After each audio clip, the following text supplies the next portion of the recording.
Welcome to this lesson on heat economics. We will look into the economic assessment of heat sources and storage systems. My name is Alexandros Danielidis. The aim of this lesson is to outline the importance of techno-economic assessment for heat systems. After completing this video, you will be able to describe the different steps required for techno-economic assessment, or TEA, distinguish the different purposes that TEA can serve, and explain the relevance of TEA in decision-making. In previous sessions, you have learned about different heat sources, heat storage technologies, and heat supply systems. You have discussed the relevant physics and processes of heat sources and storage, and the dynamics of heating systems and heating demand. When designing a heating system to cater to heat demand at any scale, the economic performance of the system also needs to be considered. This is the point where the techno-economic assessments comes to the fore. Let's look at an example of how techno-economic assessment can be used to indicate increasing feasibility of a geothermal system. The starting point is the theoretical capacity. This indicates the amount of heat that is present in the subsurface in the fluid rock system. The theoretical potential outlines the amount of heat that can be converted from the theoretical capacity based on the expected conversion efficiency. The technical potential is the amount of theoretical potential that is recoverable based on current technology, considering a recovery factor. And lastly, the techno-economic potential is the part of the technical potential that is commercially viable within a range of economic conditions.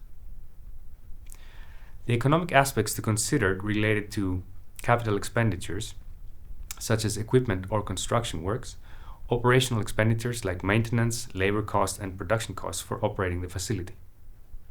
Abandonment costs related to decommissioning and safely stopping operations can also be relevant. Depending on the process, fuel costs could be incurred as well. Lastly, revenues are generated by selling the produced heat. Several economic indices are used for this assessment. Here we will focus on the net present value and the levelized cost of energy. The net present value is the sum of the net cash flows, revenues minus expenses, considering the time value of money.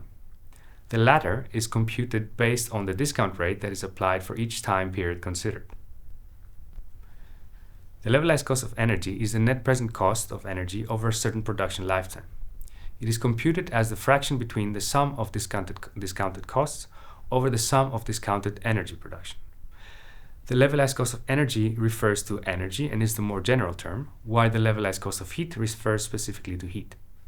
The index gives us a meaningful value of per unit of energy and is often used to compare different technical choices or different ways to produce energy. Let's look at an example of techno-economic assessment using a simplified process model of a geothermal doublet. The process model describes the physics during geothermal production. These include the production well, the production pump, the heat exchanger, the injection pump, and the injection well. The capital costs here include the drilling the wells, buying the pumps and replacing them if they fail, and also purchasing the heat exchanger. The operation costs include maintenance and running the pumps. Abandonment costs are also considered for safely decommissioning. Lastly, revenues are generated from selling the heat. We consider 30 years for the project lifetime and an annual discount rate of 10%. Using a heat price of €40 per megawatt hour, we are generating a net present value of €8.5 million. The levelized cost of heat in this case is €29 per megawatt hour. The break-even point is around 7.5 years. To investigate the sensitivity of the economic output, we consider changing the discount rate to 15%. This results in a decrease of the net present value to €2.7 million. The break-even point is now about 12 years. Notice that the levelized cost of heat is also higher and amounts to €35 per megawatt hour. Back to our initial example, let's see now the relationship between the net present value and the levelized cost of heat. Setting the heat price to be equal to the levelized cost of heat results in a net NPV of 0. A different way to look at this is that for a heat price above the levelized cost of heat, a positive NPV will be generated. The levelized cost of heat is a powerful index when comparing different options. In this example from the International Energy Agency, you can see the resulting levelized cost of heat for different types of heat pumps compared to gas for heating and compared to gas and air conditioning for heating and cooling. Notice how, depending on the country, different options are more cost effective. Gas heating is cheaper than heat pumps in the UK, but more expensive in Korea. Additionally, the levelized cost of energy can be used to compare different technologies.